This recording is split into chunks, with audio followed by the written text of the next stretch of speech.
Hey everyone, welcome back to my channel. Today I'm just going to go over a bit of a change in philosophy that I've had. For those of you that have been following along, I am now closing in on 6 months of what I'll call at this point to be retirement.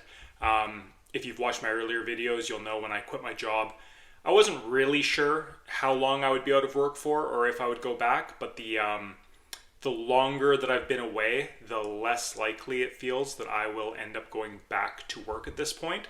So I'd just like to go over some changes that I will be making and kind of why some of those changes will be taking place. Now, as I've mentioned in previous videos, I've always been a spreadsheet person. I've always been running calculations, tracking things, budgeting. Like that stuff has always been, I don't want to say fun, but it's always been something that I've enjoyed doing and something that I've never had an issue with. I know budgeting, tracking, spreadsheets can be daunting and have, no place in some people's lives, but for me, I just don't have any issue with them and I enjoy seeing numbers. So I've been watching some videos on YouTube about low spend 2025, and I think that is a path that we are going to go down. And I just wanted to give some reminders or some refreshers to people on what we should be looking for and just some things to be mindful of. So I wrote down 5 things here just to kind of keep me on track. I'll go along here so you can't see the reflection of my screen. So basically what I've got is fixed expenses, variable expenses, tracking, decluttering, and income with a question mark. And I'll go over those points now. I know what they mean to me and how I plan on implementing them into my life. So the first one is fixed expenses. These are normally your larger expenses, things like your mortgage, your utility bills. Like the price may vary on them, but they are fixed things that kind of have to take place. You have to keep shelter, you have to keep the lights on, you have to keep heat on, especially here in northern Canada. So yeah, these are things that you can always be a little bit mindful of. You can always be a little bit more diligent, turning your heat down when you don't need it, turning your lights off. But for the most part, we'll call these fixed expenses for this example. And something you can do, and I should add, is your car insurance and home insurance fall into this category to me. Call around, call your cell phone providers, call your bank if it's time to renew your mortgage. Just sit down and have a think about some of these expenses and see what changes can be made, if there's any cuts that can be made without putting yourself at risk. I would never advise, cutting your insurance entirely just to save a buck, because that will very likely come back and bite you. But it's worth being mindful. Have you let things slide? Have you let prices creep up without really checking in and phoning around and trying to get a better deal? Take the time, take the 30 minutes or whatever it's going to be to look into these expenses, to write them down, and to just see if there's anything that can be done on your end that'll save you $100 here or $100 there, because it really does add up over the course of a month and over the course of a year and moving forward. Number 2 is the variable, and I've written down some of our subscriptions. Subscriptions are one that can really sneak up on you, especially if you're somebody who signs up for free trials on things that expire after 30 days or 90 days, and then you've provided your credit card information and they've kind of started billing you and you just haven't bothered to get rid of them. Or maybe you got a streaming service for a particular show that you've done, that you've since finished, and you haven't changed it yet. You haven't canceled that subscription and it's still dinging you a certain number every month. So just in my household here, I've written down what we've got on my computer here. And so we're up to 2 different Amazon channels subscriptions, an Amazon Prime membership, our pets insurance I've got on here because that's something that we should be calling and seeing about because the price has gone up quite astronomically. Our internet, our Netflix, Spotify, Peloton, another Apple bill that I don't know what it is. I'll have to ask my wife about that because that'll be something on her phone, I'm sure. And Audible. So we're up to, I didn't count them there, but we're up to like 10 different subscriptions that we've got.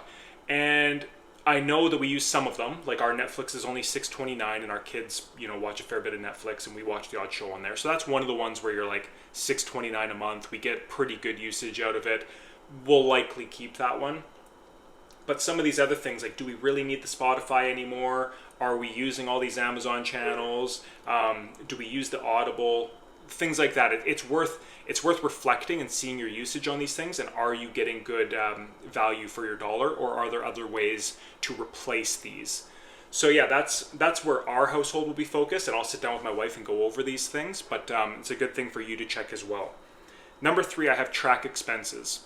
So I've just gone through and tallied up our January expenses, and when it comes to budgeting, I do a fairly good job, and so does my wife, of, we kind of we budget without having to write it down, really. Like, we have a set number in our mind that we want to be under, but we don't need to break it down dollar by dollar, and we don't need to track it as the month goes. We're pretty good with being able to just kind of reflect and tally up at the end of the month, and we're usually right around the numbers that we have set.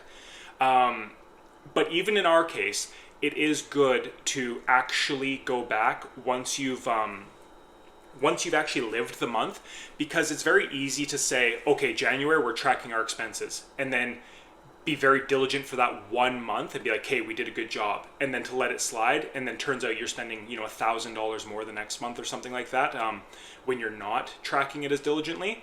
So just live a normal month as you normally would, and then track it and see where, oh wow, we went for coffee 15 days this month, we did this, oh, I didn't realize we were losing $80 here this month. I find it's more helpful for me personally to just live my month normally and then track, and then kind of get the shock value of, oh wow, I didn't realize I was doing this. Then I can change my behavior moving forward from that. Not be on my best behavior for a month, plug it all into my spreadsheet, and then verify that I did good for that month, because that to me isn't as valuable, if that makes sense. Let me know in the comments if you get what I'm saying there. Number 4, declutter. Now you might be thinking, like, declutter, does that mean like minimalism, or like how does that tie into low spend? Decluttering can mean a lot of things. It can mean your clothing, and it can mean simplifying your wardrobe. It can mean decluttering your cupboards in your kitchen, in your fridge, and being able to actually see what all you have, what's in your cupboards, what's in the pantry, what's in your fridge, and using what you buy. Not shoving stuff to the back and finding it once it's 2 years past expiration date. Not letting all your yogurt and milk spoil and things like that. Decluttering can really help limit wastage. And again, this is something that we're fairly good at, but it's also something that if you're not diligent, you do slip up at. And, it's been a while since we've kind of stopped and reflected and checked in on where we're at with these things.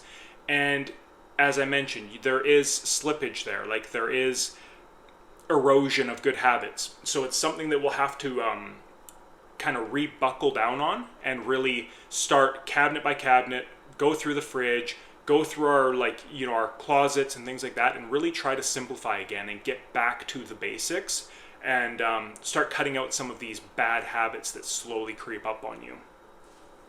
And number 5, I had income with a question mark. And that to me is just, are you doing everything you can without sacrificing, a huge chunk of your lifestyle? I'm not saying, are you working every hour of overtime that you can or anything like that to maximize income, but are you taking advantage of opportunities that are out there for you? In my case, I run a few YouTube channels. This is, I guess I have 3 now, and I get monetization out of a couple of them, not out of this one. This one's a very small one for me. But, am I doing what I can to basically get the most out of my time that I'm putting into them, if that makes sense to you?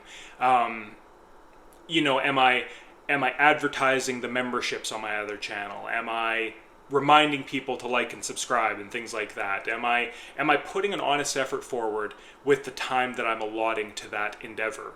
And in your case, it might be, am I exploring the options for promotions and for taking further courses to improve the amount of money I'm getting per hour that I'm putting into my work? Because that to me is more valuable than working more hours. We only have a finite number of hours in a day, so just volunteering to work a bunch more to make more money is not... It has a place in your life in a certain season if you are, drowning in debt and you're trying to get ahead or pay off student loans, there's definitely some value in it. But long term, when you have a spouse, when you have kids, it's not something that's sustainable forever. You don't want to just be clocking in for more and more time to make more and more money.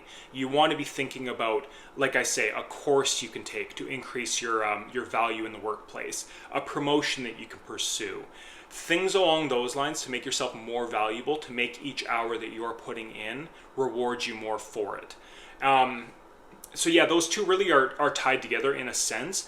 You know, when you're cutting back your expenses, it is the same net effect as increasing your income.